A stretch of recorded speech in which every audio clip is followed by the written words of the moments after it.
ene adofnom akwaba sonko enkoma obibia musonfo muniaba ekesi kapa nenenso minimum edi ehye Ghana wahala dwumedie ena ebre asosemede ebebeso na mamuni nsema edi atentwie ewo memu de openi dosopo aha ena wubenya because ya body bede sama point ni abomu ye besanin ni atwini nyina edi egu eye apono so na wo so wetimi de wade nkyere abatu eye edwa na ene day eye sinitweni abaya ni din edi eye Vicky Zuga wadi nsembia babatu edwa ni ebusuafo edi atem dia ye di na tem twa ye twa ede ebono na eno na ebinu so ebo na baso se awaye ade so we can't answer because a coin bia ne said obia efa so eden edi edru empempeso or wo say eden wodru na ebusuafo say and odin nsem no etu eye edwa or say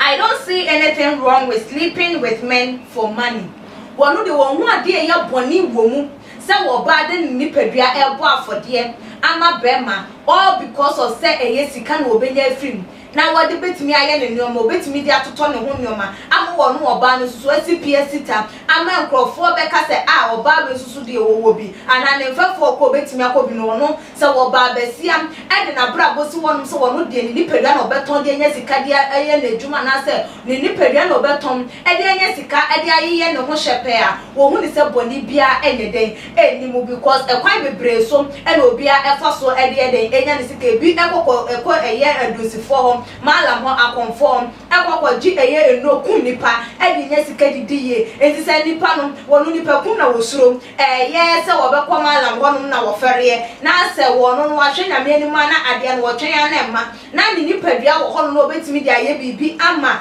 nipa dua no enso enfa so etimi abaso mo no so nya bibi di ato aduane ade na so no so nya bibi e de aye ne ho a enye no wo hu amfunso bia eye den ewomo enti no no de wo hu ne sem se ema edeti anase wo have sex with men for money and now favors are one who boni be wo men kan say bia wo kopa adwuma na ya bema wo boss wo manager wo catch us say this am no dancer na me de adwuma na ma na sa wo oba no jitu na wo ya wo no hu emfunso bia eye den wo eye ehu na say no de nsem no etu jo say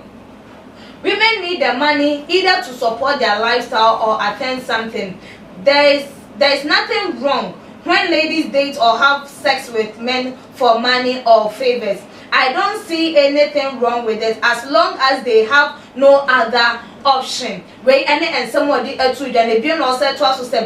nothing wrong with someone supporting you financially, whether or not they are sleeping with you. People sleep with you and don't support you financially always. Wait, any ebiamususa there was Samsung at the account. Not just a woman is a bonny being. So wo ba pa a wo bekwa da wa bie wonem 360 se be ma enye den emutu so na ne wo onkosunsa wo msunsa wo wi a enye 1000 Ghana wo the amount 2000 wo the amount wo the wo court trips enye wo ne nam eye Dubai wo ne nam ho he na chese wo ni jo wo have fun and as wo bi no wo be dawie no wa ma wo adwuma wo de ne japade a hye wo nsa onu de wo hu boni bie wo because eno ena wo so be ma wo so atimi adrum pempen so a wo betimi adura enye boni bia enim because at the end of the day,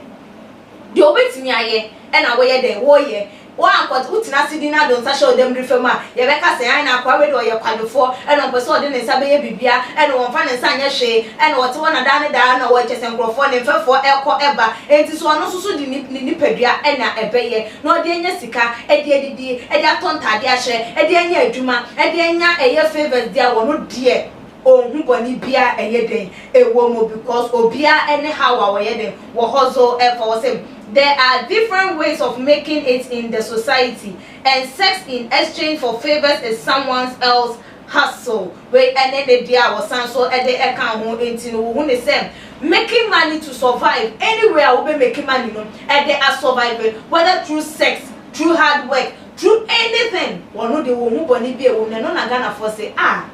abaye nanka ye bu papa na so wonsem kan ye we we na ma ya ti ase de ntia woda so si wonu ma de se won ware ye woda so ete de wute because of say mema esempemo chese na say ye no won na hotels ye di sorry o te ye dwam ko saa ene saa enu enunti ena wuntimi enko wani ma na se wuntimi embo ya abrabo pa na wuntimi enware na so no nkire se fa saa ya afuto we de ebebetu edwa na ebusia no kore bi ensusu ewum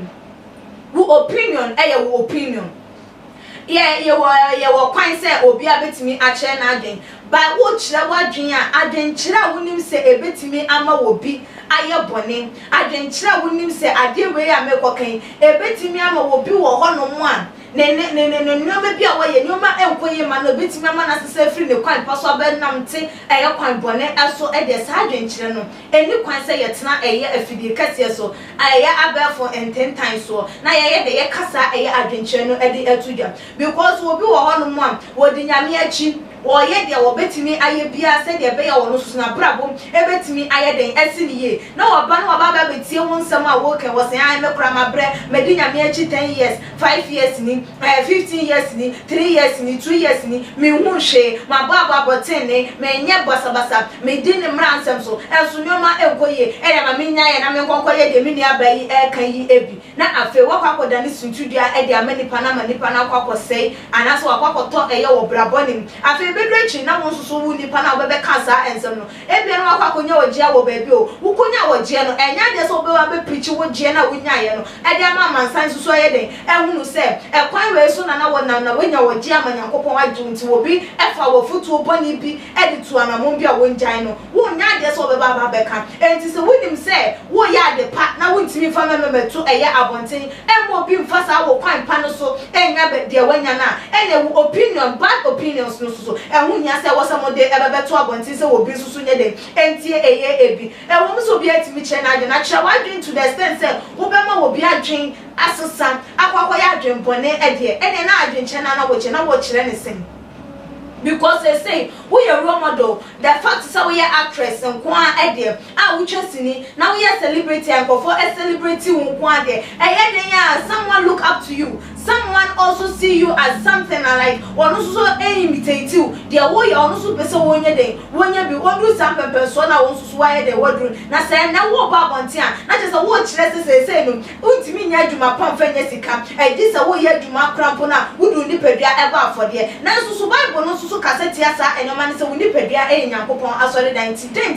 na wo say wo gina eye ensem na wo ka wansem editie nyame asem say an wo ni padua krampo na wo de be ya bone ana say wo de be nya sika fa ye ebraso say eye ensem aya ne ye kam all because of say ye ka ye kire ya adwen ye nso ye ka de ye nima ebetima ye den aboa ye besi ye bepu obi atan ana say ye besi ye bepu obi abam e woni dwumadi a wo die ehun entina wo ka ye wo nso adwen na wo ka in favor no enye ade no enya ma ye hu se enya ma ye brand no ye nhye dan konkofa eye adwen ne ye nhye dan siesie no ho enhye no wig e ma ne memewe se nipa se wo ye nipa enya possible enti ade a enya no de mama ye nhye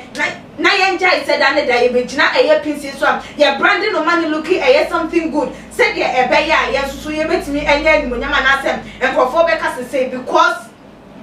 they can be an assembly be free and mabbe man kan hu say ye bebu eye ehun akonta eye debi na abusuan form wo hwe eye ensem a ye nua bai e kan ye odi se wo kan se eye enam so o mani mu aye dem enioma enko na bibia wo ya enye ye nti se unya be bi se unini date na wo ne ebeda enye sika se enye se unini date se wo hia wo keke mepe wasem mepe se mebo na so disa me no wo ye bibia nsa na wo ni padua be ma no de sika na ma wo a wo kire mu se eye no kwan so a enu no na sa eye ensem we ya dwinkyire we enya se da ne da ye ma eye ekwan se ye nkoso ane ye ntie e wo ye video so ye TV so ye radio so social media so was a sign of way and also anam na celebrity as a celebrity was a same way so everything me pay free or menum say one more e to emabunu no efo anase enye abusuan form say the wadwen e chewo esi efabia no for the channel ebra e otuma gh your comment section na emrepam no ya bekin kan e de amamu subscribe to the channel no so wonye ya like your videos na share all the social media platform eso meaning e de ekwesi kapada sene ye besa na share. Too much GH. Me did go say Japan. A break PM Besame TV. Me share too much GH. The move for. Hey, almost sports and as entertainment. Hey, the move for. Munko so show mo. No anybody de bia. Madam I say love you. Me did the Isaac Ojampo. We between family the great tampo. Bring. One man come on here share too much GH. Too much GH. Mo ye too much. Na me so me ye. I'm more fire. Too much GH. We boy what? Shut up. to your fans and everybody who is watching Too Much GH.